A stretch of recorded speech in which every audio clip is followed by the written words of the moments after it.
Hi everyone, welcome back to our channel. इस video में हम बात करने वाले हैं प्रॉब्लम सॉल्विंग टॉपिक के बारे में। यहाँ पर आपको general intelligence and reasoning subject में आपको कुछ प्रॉब्लम्स दी जाती हैं, उनको आप सॉल्व करोगे। जैसे कि ये कॉम्प्लेक्स टॉपिक है, आप समझो इस ये जो इससे क्वेश्चन निकलते हैं वो बहुत ज़्यादा टाइम कंज्यूमिंग होते हैं।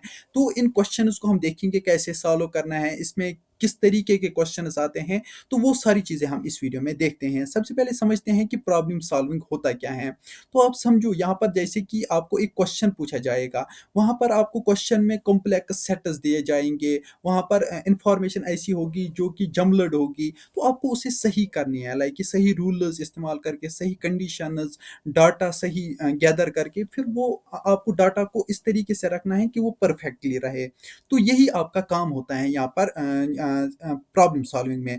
तो इसी इन्हीं टाइप के क्वेश्चंस को हम इस वीडियो में सॉल्व करेंगे। तो वीडियो में आगे जाने से पहले अगर आपने अभी तक क्रैकीफाई ऐप इंस्टॉल नहीं किया है तो आज ही इंस्टॉल करो। वहाँ पर आपको PYQ test, subject test, latest notes, flash cards, video lectures सब कुछ एक जगह मिल रहे हैं। चाहे आप जेके एसएसबी या बाकी कम्पिटिटिव एग्जाम्स की प्रिपरेशन कर रहे हो, आज ही इंस्टॉल करो। लिंक मैं आपको डिस्क्रिप्शन में प्रोवाइड कर दूंगा। तो बढ़ते हैं आगे। सबसे पहले यहाँ पर हम समझते हैं कि हमें इस तरीके के क्वेश्चन को कैसे सॉल्व करना है।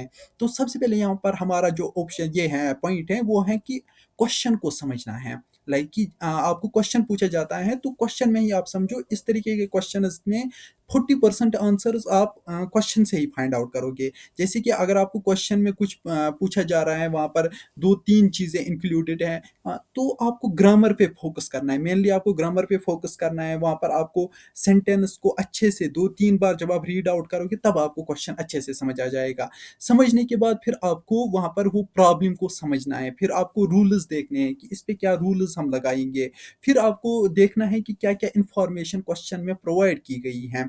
फिर क्या करना है, नेक्स्ट आपको डाटा को विजुअलाइज करना है। डाटा को विजुअलाइज आप कैसे करोगे, आप दिमाग में ही सोचोगे इसका इतना है, इसका इतना है, वैसे नहीं करना है। आपको क्या करना है, पेन और पेपर लेना है, आपको पेपर पे ड्रॉ करना है। चाहे फिर वो क्या हो कि टेबल ड्रॉ करना पड़े, चार्ट बनाना पड़े, स्लॉट्स बनाना पड़े या डायग्राम बनाना पड़े, जो भी वहाँ पर रिक्वायर्ड हो वो आप बनाओ। फिर उसमें वो डाटा फिल आउट करो। जो आपको क्वेश्चन में डाटा दिया गया है तो वो डाटा अकॉर्डिंगली आप फिल आउट करो। फिर आपको पता चल जाएगा कि आंसर कैसे निकालना है। फिर एक एक करके वहाँ पर देखो कि आपके पास क्या डाटा है और निकालना क्या है। अकॉर्डिंगली आप स्टेप्स फॉलो करके वो डाटा निकाल पाओगे। हम इसके ऊपर क्वेश्चंस भी देखेंगे। तो फिलहाल हम देखेंगे कि प्रॉब्लम टाइप्स होते क्या हैं। इसमें अराउंड 6 प्रॉब्लम टाइप्स होते हैं। मैं एक एक करके आपको सारे समझाऊंगा ताकि मैं आपको पता चल जाए कि किस किस तरीके से आपसे क्वेश्चन पूछे जाएंगे। सबसे पहले यहाँ पर पजल्स, जिनको हम अरेंजमेंट भी कहते हैं, यहाँ पर आपको linear, circular, table, floor arrangement, इन टॉपिक से आपको क्वेश्चन निकाले जाते हैं। यहाँ पर क्या होता है कि आपको फिक्स्ड इंफॉर्मेशन दी होती है। जैसे कि आपको बताया गया होता है एक टेबल है, उस पे सी जो है, सी वाला बंदा जो है वो बैठा हुआ है लेफ्ट कॉर्नर पे, टॉप लेफ्ट कॉर्नर पे। तो इतनी इंफॉर्मेशन आपको है। तो अब आपको क्या करना है, आपको एक टेबल बनाना है। आपको पता है ये सी जो है ये लेफ्ट कॉर्नर पे बैठा है, तो ऐसे आप रखोगे। फिर आपको अकॉर्डिंगली जो दूसरा डाटा दिया गया होगा वो अकॉर्डिंगली आप फिल करोगे। ये इस टाइप के क्वेश्चन होते हैं। दूसरा होता है लॉजिकल डिडक्शन। यहाँ पर क्या होता है कि आपको सिलोगिज्म, स्टेटमेंट्स, कंक्लूजन्स पे यहाँ पर क्वेश्चन पूछे जाते हैं। यहाँ पर आपको फैक्ट्स दिए जाते हैं। उनकी मदद से आपको ये देखना है कि कौन सा वाला ऑप्शन सही है या नहीं सही है। ये वाला इसको कहते हैं हम लॉजिकल डिडक्शन। फिर आता है इसमें डाटा सुफिशियंसी। डाटा सुफिशियंसी में क्या होता है कि आपको सिर्फ सॉल्व नहीं करना है, आपको डिटरमाइन करना है कि ये जो स्टेटमेंट्स हैं क्या ये सॉल्व हो सकते हैं या नहीं हो सकते। लाइक आपके पास एक दो क्वेश्चन मिला है, उसके साथ दो स्टेटमेंट्स हैं कि या तो इस स्टेटमेंट से सॉल्व होगा या तो इस वाले स्टेटमेंट से सॉल्व होगा। फिर लास्ट ऑप्शन ये होगा कि both are not satisfied. Like दोनों ऑप्शन से, दोनों स्टेटमेंट से क्वेश्चन सॉल्व नहीं हो रहा है। इसका मतलब ये है कि आपको पहले वाले स्टेटमेंट से भी उस क्वेश्चन को चेक करना है, दूसरे वाले स्टेटमेंट से भी। फिर आपको देखना है कि अगर दोनों से हो रहा है तो दोनों का बोथ करेक्ट का, बोथ आर करेक्ट, ये वाला ऑप्शन सेलेक्ट करना है। अगर कोई एक कर रहा है तो वो वाला ऑप्शन सेलेक्ट करना है। आई होप ये तीन आपको समझ आए होंगे। अब तीन और देखते हैं। चौथा कौन है, चौथा है मैथमेटिकल रीजनिंग या अरिथमेटिकल रीजनिंग। यहाँ पर क्या होता है, यहाँ पर आपको एज के related, speed, work, simple math math के रिलेटेड आपको क्वेश्चंस पूछे जाते हैं। यहाँ पर आपको मैथ अगर बेसिक मैथ आपको आता है तो डेफिनेटली ये क्वेश्चंस आप इजीली सॉल्व कर सकते हो माइंड में भी। फिर यहाँ पर आता है डिसीजन मेकिंग क्वेश्चन, यहाँ पर आपको एक क्राइटेरिया देता है, यहाँ पर एक लाइक कि आप ऐसे इस तरीके से क्वेश्चन पूछा जाता है कि वहाँ पर आपको डिसीजन लेना है कि चाहे इधर जाए या इधर जाए, तो उस तरीके के क्वेश्चंस आपसे पूछे जाते हैं। फिर आता है वेन डायग्राम्स। वेन डायग्राम्स में क्या होता है कि यहाँ पर आपको डायग्राम्स के थ्रू डाटा दिया जाता है, फिर अकॉर्डिंगली उसको सॉल्व करना है कि वहाँ पर आपको फिगर आउट करना है कि डायग्राम में कौन सा चीज़ कहाँ पर है, कितनी चीज़ हैं। जैसे कि वहाँ पर बॉल्स हैं डायग्राम में, तो आपको बताना है कि कितने बॉल्स रेड हैं, कितने बॉल्स ब्लैक हैं। तो ये आते हैं वेन डायग्राम के रिलेटेड क्वेश्चंस। आई होप ये 6 के 6 आपको अच्छे से समझ आए होंगे। अब बात करते हैं कि इन वाले क्वेश्चंस को कैसे हम डिकोड करके सॉल्व कर सकते हैं।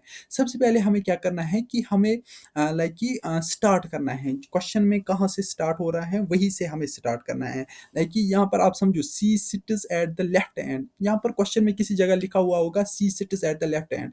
तो आप ऐसे करोगे, आप एक ये बनाओगे, टेबल एक बनाओगे, फिर रखोगे C sits at the left end. Left end ये रहा, तो सी आपने यहाँ पर रखा। अब एक पोजीशन फिल हो गई, अब दूसरा रखा होगा सेंटर में कोई है, तो उस तरीके से आप फिल आउट करते करते आप इजीली इनको सॉल्व करोगे। ऐसे ही आप देखो negative info, B is not next to C. यहाँ पर क्या बताया गया है, B is not next to C के बाद बी नहीं है, इसका मतलब बी कहाँ पर है, यू बी हमको बाद में पता चल जाएगा। फिर क्या है, A is two places to the left of B. A is two places of the left of the B, तो बी यहाँ कहाँ पर होगा, फिर यहाँ पर बी यहाँ पर होगा, ए होगा यहाँ पर किसी जगह, क्योंकि बी लेफ्ट साइड के इन साइड में यहाँ पर बी होगा, ए होगा। तो इस तरीके से आपको ये विजुलाइज करना, मैं आपको बस एग्जाम्पल के थ्रू समझा रहा हूँ, आप ये समझो कि किस तरीके से आपको डिकोड करना है क्वेश्चन।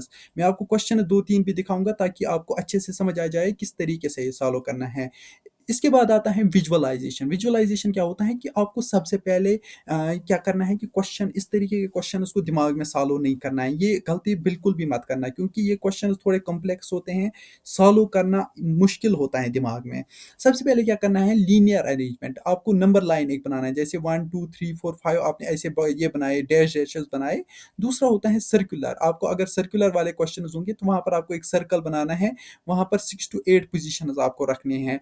तीसरा होता है फ्लोर पजल की तरह से, यहाँ पर आप डायग्राम एक बना सकते हो, डायग्राम की मदद से आप क्वेश्चन को सॉल्व कर सकते हो। ये डिपेंड करता है आप किस में ज़्यादा एक्सपीरियंसड हो। जितने ज़्यादा क्वेश्चन आप इसके सॉल्व करोगे, उतना ही ज़्यादा आप एक्सपीरियंस गेन करोगे। सबसे पहला क्वेश्चन हम देख लेते हैं इसके ऊपर। तो पहला क्वेश्चन क्या है, 5 फ्रेंड्स PQRST सिट इन ए रो। यहाँ पर क्या बता रहे हैं कि रो में, रो क्या होता है, रो ऐसे होता है, ये होता है रो। कॉलम क्या होता है, कॉलम ये होता है। तो आपको पहले ही समझ आ गया कि हमें एक रो बनाना है। वहां पर क्या बताया गया है, Q is the right of R, P is to the left of R, but to the right of T, S is at the right of end. आपने जब क्वेश्चन पढ़ा तो यहाँ पर आपको एक दो चीजें पहले ही मिल गई। जैसे कि आपने पहले क्या देखा, 1 2 3 4 5 5 जगह हैं, तो आपने ऐसे 5 जगह बनाई। क्या किया, फिर आपको पता चल गया S is at the right and, तो आपको यहाँ पता चल गया एस कहाँ पर है, सबसे राइट पे है, लेफ्ट राइट एंड पे है। P is to the left of R but to the right of T. Q is to the right of R. यहाँ पर देखो, अब यहाँ पर मैं आपको सोल्यूशन भी दिखाता हूँ ताकि आपको समझ आ जाएगा किस तरीके से यहाँ पर सॉल्व करना है। यहाँ पर सबसे पहले हमने 5 स्लॉट्स ऐड ऑन किए, फिर हमने यहाँ पर एस जो लिखा हुआ था कि एस हमें एंड पे रखना है, तो हमने एस एंड को वे रखा। फिर यहाँ पर क्या है कि हमें चेन एक बनाना है, like Q is the right of और, जैसे कि और तो क्यू, यहाँ पर क्या है कि क्यू के राइट में, लाइक कि Q is the right of और, यहाँ पर क्यू जो है ये राइट साइड में है और के। And P is the left of और, पी कहाँ पर है, लेफ्ट साइड पे है, आप देखो ये लेफ्ट साइड पे है। And T is the left of P, तो पी के पहले हैं लेफ्ट। अब समझो यहाँ पर ये जो क्वेश्चन है थोड़े से कॉम्प्लेक्स हैं, समझना थोड़ा सा मुश्किल है। आप ये मत समझना मुझे ज़्यादा वो सिंप्लीफाई करने का ये नहीं आ रहा है, बाकी वीडियोस में मैंने बहुत ज़्यादा सिंप्लीफाई किया, लेकिन ये वाले क्वेश्चन जो हैं ये माइंड में सॉल्व करने बहुत ज़्यादा कॉम्प्लेक्स हैं। इसीलिए आप पेन और पेपर उठाओ, अच्छे से इन क्वेश्चन को सॉल्व करो। क्रैकिफाई ऐप पे आपको 20 to 30 क्वेश्चन इस वाले टॉपिक पे मिल जाएंगे। आप उन क्वेश्चन का सोल्यूशन देखो, टेबल पे बनाओ, वहाँ पर अपने पेन पेपर लो, अपने हिसाब से भी सॉल्व करो, ताकि आपको ये लाइक आप इसमें मास्टर हो जाओ इस टॉपिक में। फिर यहाँ पर क्या है कि कंबाइन द चेन, TPRQ, यहाँ पर आप देखो ये हमारे पास एक चेन है TPRQ, the block of 4 fits perfectly, TPRQS। यहाँ पर आप देखो TPRQS, यहाँ पर TPRQS, यहाँ पर हमारे पास 5 थे, तो यहाँ पर हमने एक ये बनाया। तो राइट सा ये जो मिडल में है ना, यहाँ पर मिडल में कौन सा है, अब हमारे पास क्वेश्चन था लास्ट पे मिडल में कौन है, तो मिडल में यहाँ पर आर आ रहा है। अब बात करते हैं नेक्स्ट क्वेश्चन की। तो डाटा सफिशिएंसी पे, डाटा सफिशिएंसी क्या है कि हमारे पास यहाँ पर कम डाटा है, थोड़ा सा यहाँ पर स्टेटमेंट्स दिए गए हैं। ये क्वेश्चन भी आपने अच्छे से देख लो, क्योंकि टाइम कम है, इन क्वेश्चंस को 2-2 4-4 मिनट लगते हैं एक एक क्वेश्चन को समझाने में। आप खुद इनको सॉल्व करोगे अच्छे से, आपको समझ आ जाएगा। जैसे आप देखोगे ये क्वेश्चन को, तो आप इजीली समझ पाओगे किस तरीके का सॉल्यूशन इससे निकाला गया है। बात करते हैं नेक्स्ट क्वेश्चन की। यहाँ पर अरिथमेटिकल रीजनिंग पे एक क्वेश्चन है, तो इसका हम देख लेते हैं। ये वाले क्वेश्चन जो हैं ये आमतौर पर एग्जाम में पूछे जाते हैं। जैसे कि a man is 24 years older than his son, in 2 years his age will be twice the age of his son, what is the son's present age। यहाँ पर आप देखो क्वेश्चन कितना कॉम्प्लेक्स है, लाइक कि देखने में कॉम्प्लेक्स है, लेकिन जब आप इसको ड्रा करोगे तो आपको समझ आ जाएगा कितना ईजी ये क्वेश्चन है। देखो यहाँ पर क्या कह रहा है, ए मैन इज 24 years, आप आधी ही इंफॉर्मेशन लेके क्या करोगे कि जो मैन है उसकी एज है 24 years, लेकिन उसकी 24 years एज नहीं है, वो 24 years older than his son है। ओल्डर मीन्स कि अपने बेटे से बड़ा वो 24 साल है। क्या पता जो मैन की एज है वो 40 years भी हो सकती है, 50 years भी हो सकते हैं। तो यहाँ पर आप देखो क्वेश्चन को जब आप अच्छे से पढ़ोगे तभी आपको समझ आ जाएगा। फिर क्या बताया गया है, in 2 years his age will be twice the age of his son. 2 साल में इस बंदे की एज अपने बच्चे से 2 गुना ज्यादा हो जाएगी। तो आप ये समझो क्वेश्चन किस तरीके से है। फिर हमें क्या पूछ रहा है कि सन की एज, प्रेजेंट एज क्या है। अब देखो मैं आपको दिखाता हूँ कि किस तरीके से इसका सोल्यूशन निकालते हैं हम। सबसे पहले क्या करना है कि हमें सन की एज क्या लेनी है, एज ए एस। एस हम रखेंगे एज ए सन एज, और मेन की एज क्या लेते हैं हम, एम। SN M, एस होता है सन, एम होता है मेन। अब क्या करना है कि हमें पता है कि मेन की एज कितनी है। एक तो उसकी एज है 24 years ओल्डर देन हिज सन। ये तो पता है हमें 24 years ज्यादा बड़ा है, लेकिन किससे वो बड़ा है, सन से। तो हम क्या करेंगे, M equal to son plus 24 years। दूसरा हम क्या करेंगे, 2 साल के बाद क्या होगा कि मेन की जो एज होगी वो होगी M+2। मेन की एज क्या होगी, M+2, और सन की क्या होगी, S+2। ये यहाँ तक तो आपको समझ आया होगा। अब क्या करेंगे हम, M+2 को हम ब्रैकेट में रखेंगे, और जो सन है, सन का हम 2 से ज़रबे करेंगे, और S+2 जो हमारे पास अभी आया, तो वहां पर क्या आएगा, हमारे पास सब्स्टिट्यूशन का एक फार्मूला आ जाएगा। यहाँ पर क्या करेंगे हम, जो S+24 है, यहाँ पर S+24 अब कहाँ से आ गया, ये M है, लाइक M जो है ना हमारे पास, M का वैल्यू हमारे पास क्या निकला यहाँ पर, S+24, सन की एज और 24 साल ये बड़ा है सन से। तो इसको हम M को कन्वर्ट करेंगे यहाँ पर S+24, और ये जो 2 है ये हम यहाँ पर लगाएंगे एज ए प्लस, ठीक। और यहाँ पर S+2 जो है इसको मल्टीप्लाई करेंगे, क्योंकि यहाँ पर 2 से मल्टीप्लाई हो रहा है, तो 2 से मल्टीप्लाई करेंगे, 2 इंटू एस होता है 2s, और 2 इंटू 2 होता है 4, क्योंकि यहाँ पर ब्रैकेट है तो यहाँ पर हम मल्टीप्लिकेशन करेंगे। अब हम इसको सब्स्टिट्यूट करके अच्छे से यहाँ पर रिजॉल्व करके क्या आ जाएगा हमारे पास, S+26। 24+2 क्या होता है 26, तो यहाँ पर क्या आएगा 2s+4, ये ऐसे ही आएगा। अब हम क्या करेंगे, 26 को हम इस साइड ले जाएंगे, ताकि ये जो है +4 जो है ये माइनस में आ जाए, या ये वाला हम यहाँ पर ले आएंगे, तो क्या हो जाएगा 26-4, जब ये प्लस वाला इधर आएगा तो ये माइनस बन जाएगा। 26-4 हो गया 22, और एस यहीं पर रहेगा, तो एस का एक एस कट हो जाएगा। तो यहाँ पर जब ये वाला भी एस यहाँ पर आएगा तो ये माइनस में हो जाएगा, तो S-2 तो यहाँ पर 1s बच जाएगा, तो हम एस लिखेंगे डायरेक्ट। तो सन की जो प्रेजेंट एज है वो 22 ईयर्स है।